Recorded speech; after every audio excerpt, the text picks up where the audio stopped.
Hello everyone. अब से मैं एनसीईआरटी और एचएससी का जो मैथ सब्जेक्ट है इससे रिलेटेड हर एक कंसेप्ट का वीडियो अपलोड करूंगा एवरी संडे। और आज के लिए जो मैंने टॉपिक चूज किया है that is finding principal value of inverse trigonometric function. Principal value को प्रिंसिपल सोल्यूशन भी बोला जाता है। मैं इस टॉपिक को राइट फ्रॉम दी स्क्रैच सिखाऊंगा, तो अगर किसी स्टूडेंट को कुछ भी नहीं पता इसके बारे में तो वो आसानी से वीडियो देख सकता है and after watching this video आप इससे रिलेटेड कोई भी सम आसानी से सॉल्व कर सकेंगे। ठीक है, लेकिन उससे पहले दिस इज इंपॉर्टेंट कि आप ये वीडियो देखने से पहले एक बुक और एक पेन लेके बैठें, ताकि जो भी नोट्स मैं आपको बताऊं आप नोट डाउन करते रहें। अगर आप ऐसा सोच रहे हैं कि वीडियो देख के सिर्फ देखने के बाद इमेजिनेशन पे मैं सारे सम सॉल्व कर सकूंगा, तो दैट इज नॉट पॉसिबल। आपको नोट्स बनाने पड़ेंगे, तभी जाके आपको सॉल्व करने में मदद मिलेगी आगे सन में। So let us start and to begin with, सबसे पहले लेट अस अंडरस्टैंड कि ये प्रिंसिपल वैल्यू का मतलब क्या होता है या प्रिंसिपल सोल्यूशन का मतलब क्या होता है। ठीक है, सो प्रिंसिपल वैल्यू या सोल्यूशन वो सोल्यूशन है जो कि प्रिंसिपल रेंज के अंदर लाई करेगा। अब ये प्रिंसिपल रेंज क्या चीज है? तो प्रिंसिपल रेंज बहुत ही सिंपल चीज है। टोटल 6 ट्रिग्नोमेट्रिक रेशियोज होते हैं। कौन कौन से 6 ट्रिग्नोमेट्रिक रेशियोज हैं? साइन है, कोसेक है, टैन है, then you have cos, sec and cot. Total ये 6 ट्रिग्नोमेट्रिक रेशियोज हैं। इसमें ये जो 3 ट्रिग्नोमेट्रिक रेशियोज हैं, इनकी जो प्रिंसिपल रेंज होती है वो होती है -π/2 रेडियन से लेके π/2 radian. That is nothing but, अगर मैं डिग्री में बात करूं तो -90 डिग्री से 90 डिग्री तक आगे सर में। और अगर मैं इन 3 ट्रिग्नोमेट्रिक रेशियो की बात करूं तो इनकी जो प्रिंसिपल रेंज है that lies between 0 radian to pi radian, या फिर मैं अगर डिग्री में बात करूं तो 0 डिग्री से लेके 180 डिग्री आगे सर में। तो बेसिकली π/2 -π/2 रेडियन मतलब -90 डिग्री होता है, π/2 रेडियन मतलब 90 डिग्री होता है, 0 रेडियन मतलब 0 डिग्री होता है, पाई रेडियन मतलब 180 डिग्री होता है। तो इसका मतलब यह है कि अगर साइन, कोसेक और टैन इन तीनों में से कोई सा ट्रिग्नोमेट्रिक रेशियो आपको दिया हुआ है तो उसका जो आंसर है, उसका जो एंगल है वो इस रेंज के अंदर लाई करना चाहिए, -90 से +90 के बीच में।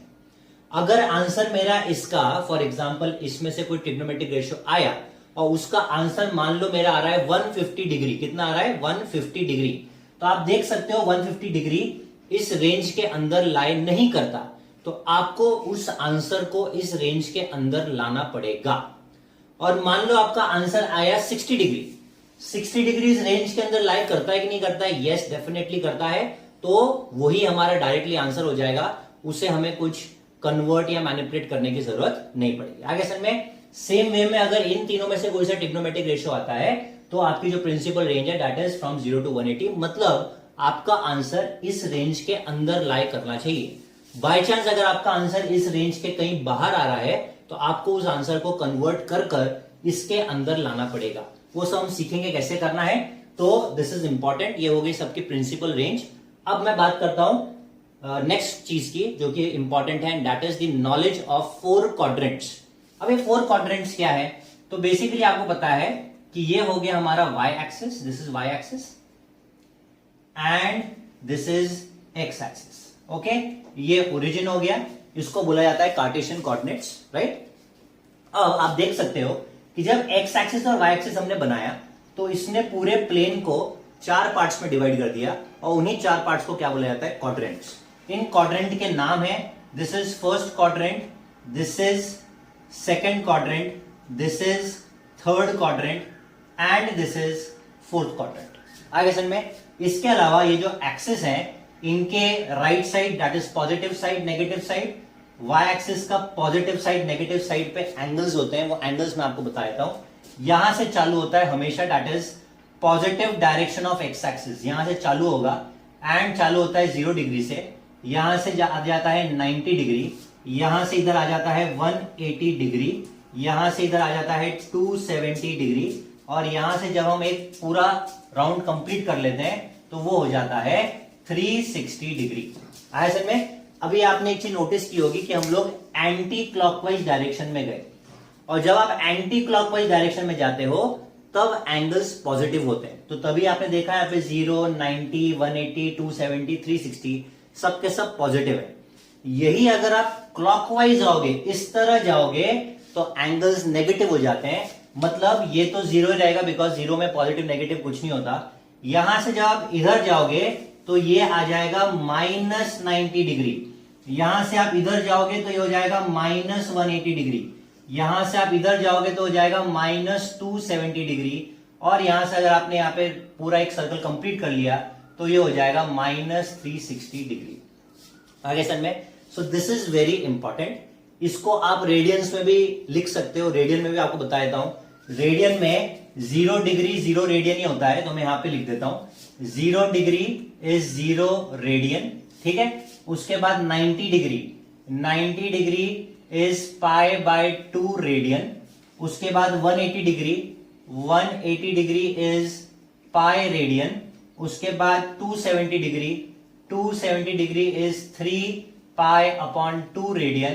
And finally 360 degree is 2π radian. ठीक है, ये सब अपने स्टैंडर्ड एंगल्स हैं और उनका रेडियन कन्वर्जन दिया हुआ है। डिग्री टू रेडियन कैसे कन्वर्ट करते हैं उसका मैं एक सेपरेट वीडियो बना दूंगा।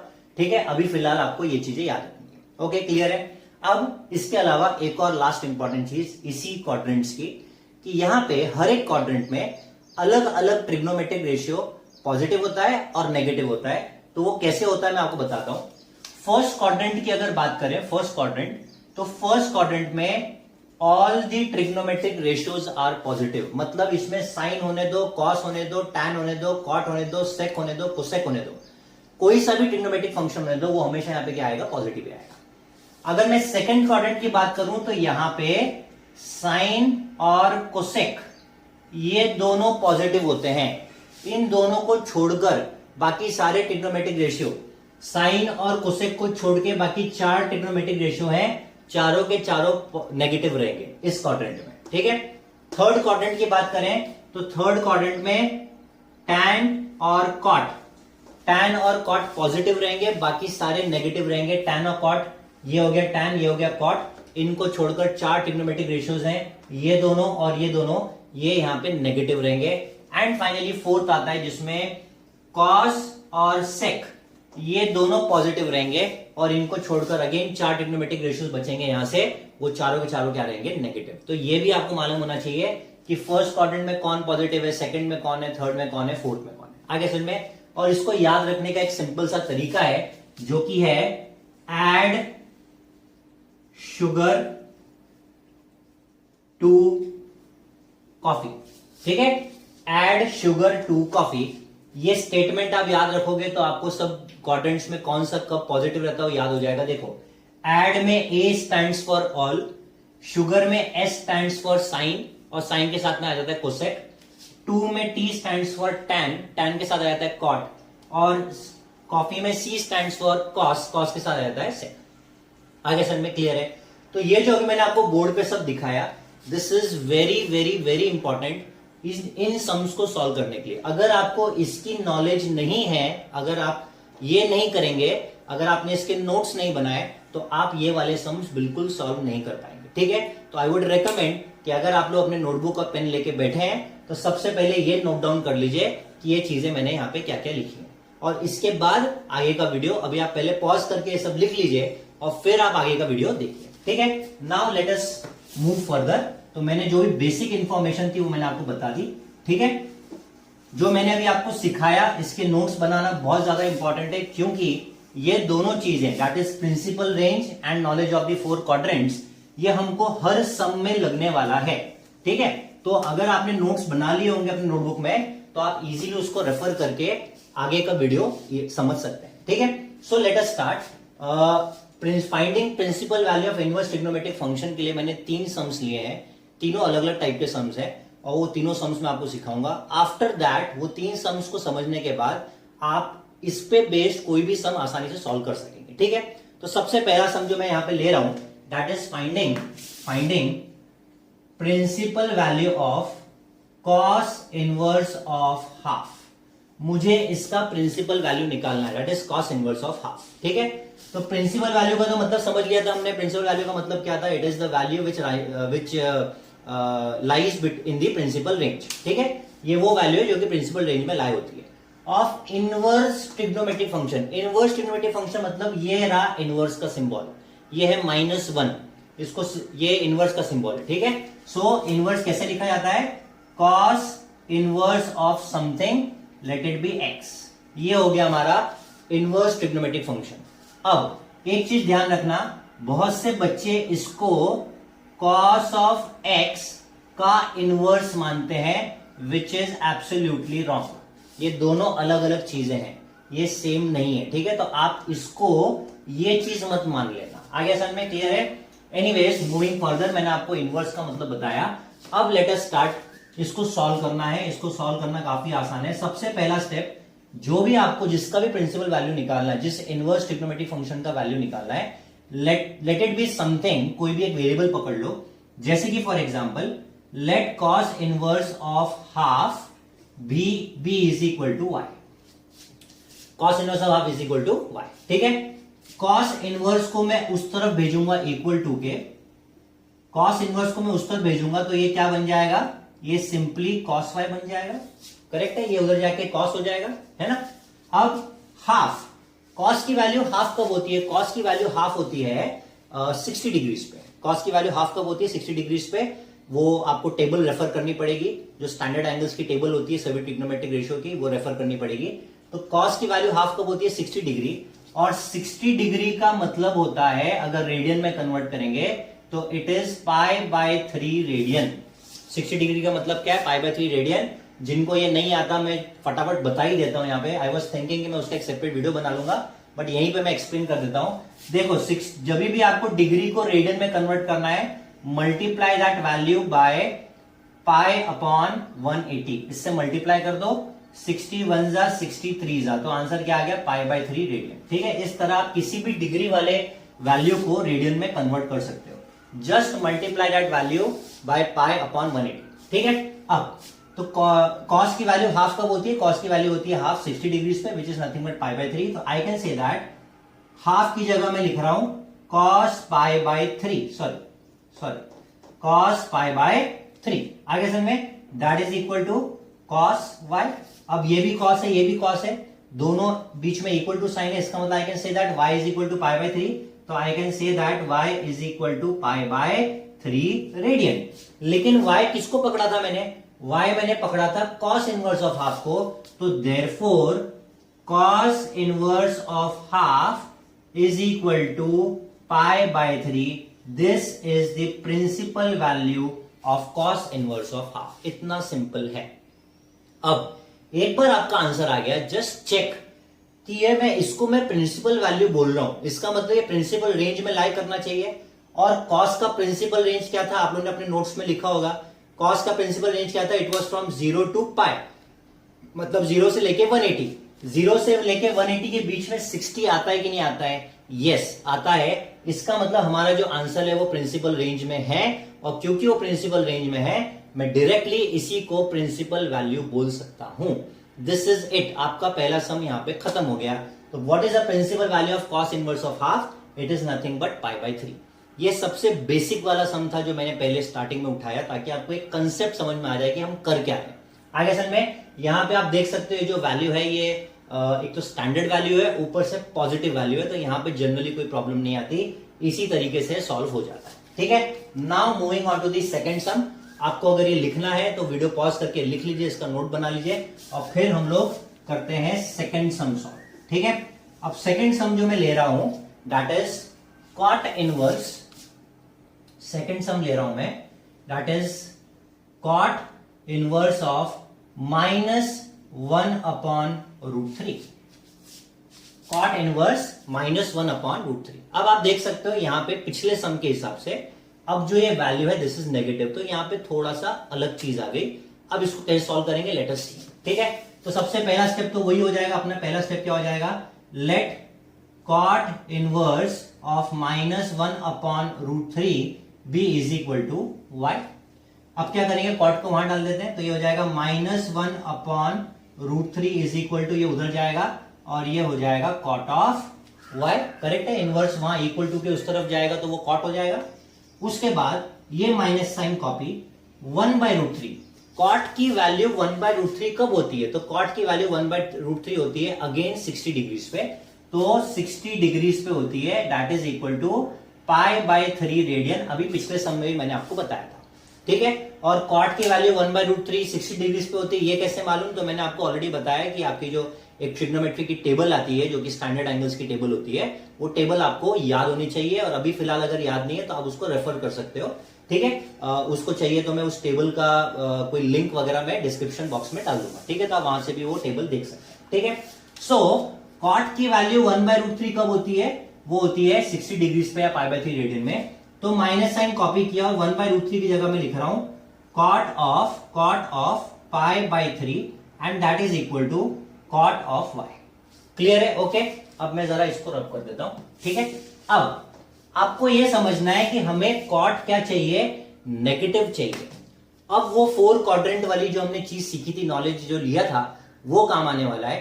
तो आपको यह समझना है कि कॉट नेगेटिव कहां कहां होता है। मैं यहां पे बनाता हूं, ठीक है। मैं यहां पे अपना क्वाड्रेंट बनाता हूं, ये फर्स्ट, सेकंड, थर्ड, फोर्थ। आपको अपने वही नोट्स रेफर करना है जो थोड़ी देर पहले मैंने आपको बनाने के लिए बोला था, और उसमें चेक करिए कि कॉट नेगेटिव कहां कहां होता है। अपने को कॉट नेगेटिव चाहिए, राइट? कॉट नेगेटिव कहां कहां होता है, तो आप उसमें चेक करना। यहां पे all the trigonometric ratios were positive, मतलब कॉट भी पॉजिटिव रहेगा, सीधी बात है। यहां पे cot and tan both are positive, cot and tan both are positive, मतलब कॉट तो पॉजिटिव ही है इधर, राइट? इसका मतलब ये वाला क्वाड्रेंट और ये वाला quadrant, that is second quadrant and fourth quadrant, इन दोनों क्वाड्रेंट्स में कॉट नेगेटिव होता है। अगर आपने वो नोट्स बनाया, अगर आप उसको रेफर कर रहे हो, तो आपको इजीली समझ में आ जाएगा कि कॉट नेगेटिव कहां होता है, सेकेंड एंड फोर्थ क्वाड्रेंट। आगे समझे। अब हमें ये देखना है कि सेकेंड और फोर्थ दोनों क्वाड्रेंट में कॉट नेगेटिव है, तो हमें कहां जाना है? हमें सेकेंड क्वाड्रेंट में जाना है कि हमें फोर्थ क्वाड्रेंट में जाना है? उसके लिए हमें देखना पड़ेगा कि कॉट की प्रिंसिपल रेंज क्या थी। कॉट की प्रिंसिपल रेंज चेक करेगा अपने नोट्स में, तो उसमें कॉट का प्रिंसिपल रेंज दिया होगा 0 से लेके 180। अब 0 से लेके 180 मतलब यहां पे 0 डिग्री है, ये 90 है, ये 180 है। तो 0 से लेके 180 मतलब कॉट आपका इसी रीजन में लाई करना चाहिए। मतलब हमारे पास ऑप्शन थे कि या तो मैं यहां जा सकता हूं या यहां जा सकता हूं। हमने प्रिंसिपल रेंज चेक की, प्रिंसिपल रेंज में दिया है कि कॉट इसमें लाई करना चाहिए। इसका मतलब इट इज वेरी ऑब्वियस कि हमें कौन से क्वाड्रेंट में जाना पड़ेगा? सेकंड क्वाड्रेंट में जाना पड़ेगा। फोर्थ क्वाड्रेंट में नहीं जा सकते, क्योंकि फोर्थ क्वाड्रेंट में जाएंगे तो हम प्रिंसिपल रेंज के बाहर निकल जाएंगे। आगे समझ में, तो हमको यहां जाना है। अब एक और चीज, नेक्स्ट जो कंसेप्ट सिखा रहा हूं, ध्यान से सुनिएगा। आपको किसी भी क्वाड्रेंट में जाना है तो आपको एक्स एक्सिस से ही जाना पड़ेगा। मतलब अगर आपको इस क्वाड्रेंट में जाना है तो आपको ये एक्स एक्सिस है, आपको यहां से जाना पड़ेगा। अगर आपको इस क्वाड्रेंट में जाना है तो आपको यहीं से जाना पड़ेगा। अगर आपको इस क्वाड्रेंट में जाना है, आपको यहां से आना पड़ेगा। अगर आपको इस क्वाड्रेंट में जाना है तो आपको यहां से आना पड़ेगा। कभी भी हम लोग y एक्सिस से एंट्री नहीं लेते, हमेशा एंट्री कहां से ली जाएगी? x एक्सिस से। तो यहीं से लेंगे। अब मुझे सेकंड क्वाड्रेंट में जाना है, मतलब मुझे यहां से पीछे जाना है। दिस इज पीछे, क्योंकि एंटी क्लॉकवाइज आते हैं हम, राइट? तो ये एंटी क्लॉकवाइज ऐसे हम यहां तक पहुंचे, यहां से पीछे जाना है। जब आपको पीछे जाना होता है तो आप माइनस करते हो, तो आपको यहां पे माइनस करना पड़ेगा। अब ध्यान सुनना क्या होगा। तो यहां पे मैं लिखता हूं by allied angles this can be written as cot, minus sine हटा दिया, मैं माइनस कॉट π/3 की वैल्यू लिख रहा हूं, माइनस कॉट π/3 की वैल्यू लिख रहा हूं। तो उसमें इसमें माइनस भी इंक्लूडेड है। कॉट, मुझे यहां से पीछे जाना है, यहां से पीछे जाना है मतलब 180 को हम कितना रेडियन लिखते हैं? पाई। तो आपको पाई पीछे जाना है, इसलिए माइनस कितना पीछे जाना है? इतना पीछे जाना है। जो आपने यहां पे वैल्यू लिखी है वो कितनी है? π/3, दैट इज इक्वल टू, आगे का कॉपी हो जाएगा कॉट y। आगे सर में इसको हमें सॉल्व करना पड़ेगा। एलसीएम निकल जाएगा, 3 जाएगा इधर, 3π माइनस पाई इज 2π। तो therefore I can say that cot of 2π/3, इसको सॉल्व किया, cot of 2π/3 is equal to cot y। therefore y is equal to 2π/3 radian. आगे सर में क्लियर है। अब चेक कर लेते हैं कि 2π/3 जो हमारा आंसर आया वो कॉट की प्रिंसिपल रेंज में लाई करता है कि नहीं करता है? ऑब्वियसली करता होगा, क्योंकि हम लोगों ने प्रिंसिपल रेंज को देख के ही डिसाइड किया कि हमें सेकंड क्वाड्रेंट में जाना है। ऑब्वियसली करता होगा, लेकिन फिर भी हम एक बार चेक करेंगे। तो इस रेडियन को मैं डिग्री में कन्वर्ट कर लेता हूं। तो 2π/3, अगर आपको रेडियन को डिग्री में कन्वर्ट करना है तो आपको मल्टीप्लाई करना है 180/π से। ठीक है, आपको रेडियन में अगर डिग्री में कन्वर्ट करना है तो 180/π से मल्टीप्लाई करना है। अगर आपको डिग्री को रेडियन में कन्वर्ट करना है तो उल्टा आपको π/180 से मल्टीप्लाई करना है। Okay fine. सो ये हो गया आपका pi cancel, 3 1 360 60 into 2 120 degree. Degree कितना होता है? 2π/3 रेडियन मतलब कितना डिग्री होता है? 120 डिग्री होता है। और कॉट की रेंज हमने क्या लिखी थी? कॉट की रेंज हमने लिखी थी 0 से 180। अब 0 से 180 के बीच में 120 लाई करता है कि नहीं करता है? ऑब्वियसली करता है। So this is our answer. यही हमारी प्रिंसिपल वैल्यू है, क्योंकि ये प्रिंसिपल रेंज में लाई कर रही है। तो इसको मैं यहां पे रब कर देता हूं और देयरफॉर में लिख देता हूं देयरफॉर कॉट इनवर्स ऑफ -1/√3 का जो प्रिंसिपल वैल्यू है that is 2π/3 radian. This is it. यहां पे आपका सेकंड सम खत्म होता है। तो आप लोगों ने देखा फर्स्ट सम में इट वाज स्ट्रेट फॉरवर्ड, आपका जो वैल्यू दिया था वो पॉजिटिव वैल्यू था, तो डायरेक्टली हमारा आंसर आ जाता है। सेकंड सम मैंने दूसरे तरीके का लिया, जिसमें जो वैल्यू दी थी वो नेगेटिव वैल्यू दी थी, और नेगेटिव वैल्यू आने के बाद क्या क्या चीजें जरूरत पड़ती है मैंने आपको इस सम में सब कुछ दिखाया। अब हम लोग जा रहे हैं तीसरे सम में, और तीसरा सम में ले रहा हूं that is sine inverse of -1/2। आपको ये नोट डाउन करना है तो वीडियो पॉज करके लिख लीजिए। अब नेक्स्ट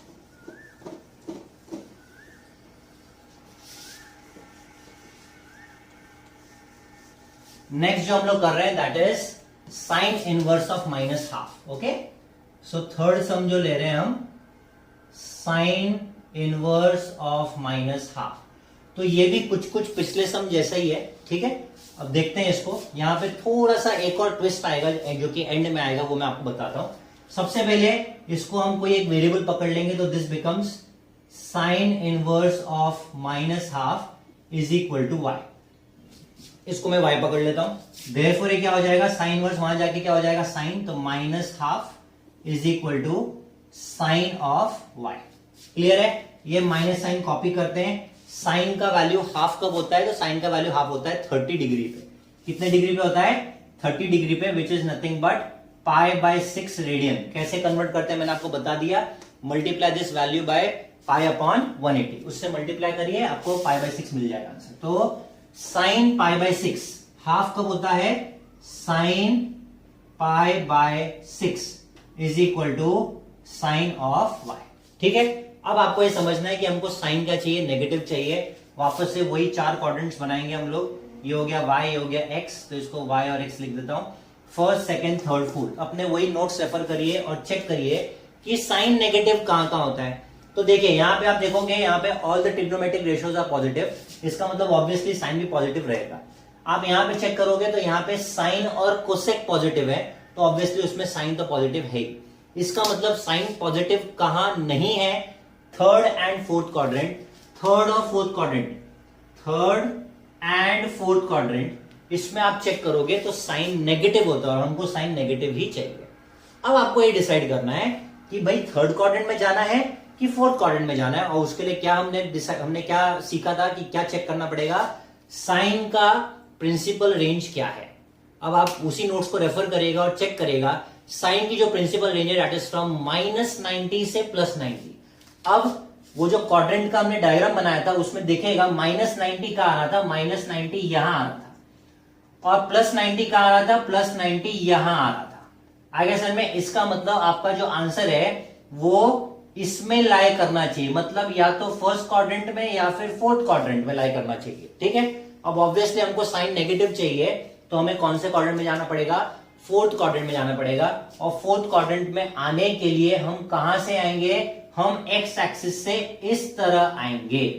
अब देखो पिछले सम में हम लोग इस तरह गए थे, अगर आपको पिछला सम याद है तो हम इस तरह गए थे, विच वॉज एंटी क्लॉकवाइज। ठीक है, अब हम कैसे आ रहे हैं? अब हम ऐसे आ रहे हैं, राइट। और ये जब हम ऐसे आते हैं तो दिस बिकम्स क्लॉकवाइज। यहां पे कितना है? 0 डिग्री है। यहां से आप इधर आ रहे हो, कितना इधर आना है? इतना आना है, मतलब आपको यहां से यहां आना है कितना, π/6। हमने लास्ट टाइम भी यही वैल्यू चूज की थी, करेक्ट है। जब मैंने आपसे पूछा कि आपको यहां से कितना पीछे जाना है, तो हमने यही वाली वैल्यू जो उस सम में थी π/3 वो चूज की थी। एग्जैक्टली वैसे ही जब आपको ये डिसाइड करना है कि यहां से इधर आना पड़ेगा फोर्थ क्वाड्रेंट में, तो कितना आना पड़ेगा, कितना आना पड़ेगा π/6।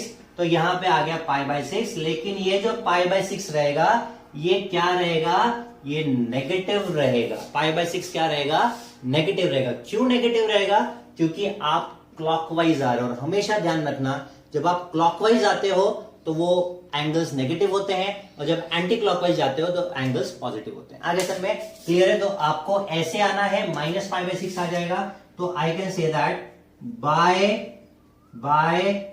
allied angles, I can say that this value including minus is equal to sine of -π/6 radian, and right side में क्या था, sin y। आगे सर में इसकी वैल्यू ये क्लियर है। ये वैल्यू -π/6 कैसे आई, समझ में आ गया। अगर नहीं समझ में आई तो रिवाइंड करिए वीडियो, वापस देखिए, आपको डेफिनेटली समझ में आ जाएगा। ठीक है। अब यहां पे साइन आ गया, therefore I can say that y is equal to -π/6 radian. y हमने किसको पकड़ा था, हमने पकड़ा था साइन इनवर्स ऑफ -½ को पकड़ा था, तो that is equal to -π/6 radian. This is your final answer. आपका जो आंसर है -π/6, ये क्या प्रिंसिपल रेंज में लाई करता है, डेफिनेटली यस। हमने उसको ध्यान में रख के ही इस क्वाड्रेंट को चूज किया था। फिर भी अगर आपको चेक करना है तो चेक कर सकते हैं। ये माइनस साइन तो इधर आ गया, इसको अगर डिग्री में कन्वर्ट करना है तो हमें क्या करना पड़ेगा, इंटू 180/π। तो पाई कैंसिल, 6 1 जा 6 30 जा, तो हमारा आंसर क्या आ गया, -30 डिग्री। और साइन की जो प्रिंसिपल रेंज थी वो क्या थी, -90 से +90। क्या -90 से +90 जाते वक्त कहीं बीच में -30 पड़ता है, यस डेफिनेटली पड़ता है। इसका मतलब ये हमारे प्रिंसिपल रेंज में है, और इसलिए I can say that -π/6 is the principal value. I hope it is clear. तो इस तरीके से जो भी अलग अलग टाइप के सम्स इसमें हो सकते हैं वो मैंने तीनों कवर किए। इसके अलावा जो बाकी के सम्स होंगे आपके finding principal value of inverse trigonometric function, वो इन्हीं को सिमिलर होंगे। तो अगर आपने तीन सम को अच्छे समझ लिया, इनके बेसिक समझ लिए कि कौन सी वैल्यू हम क्यों चूज कर रहे हैं, कौन सा साइन क्यों आ रहा है, अगर आपने ये सब समझ लिया अच्छे से इस वीडियो को देखकर, तो आप आगे के सम्स इजीली सॉल्व कर सकते हैं। एंड मैंने जैसे पहले ही बोला था, इसके नोट्स जरूर बना लीजिएगा, वो नोट्स आपको डेफिनेटली काम आएंगे। आगे सर में क्लियर है। इसके अलावा अगर आपको कोई डाउट है तो आप कमेंट सेक्शन में डाल दीजिएगा। अगर आप कोई चाहते हैं कोई पर्टिकुलर टॉपिक जो कि मैं एनसीईआरटी की बुक या एचएससी की बुक से मैं अपना नेक्स्ट टॉपिक लूं, तो वो भी कमेंट बॉक्स में मेंशन करिएगा, मैं अकॉर्डिंगली उसका वीडियो बना दूंगा। ठीक है। और that is it. Share this video with your friends. Also like the video and consider subscribing the channel. Thank you.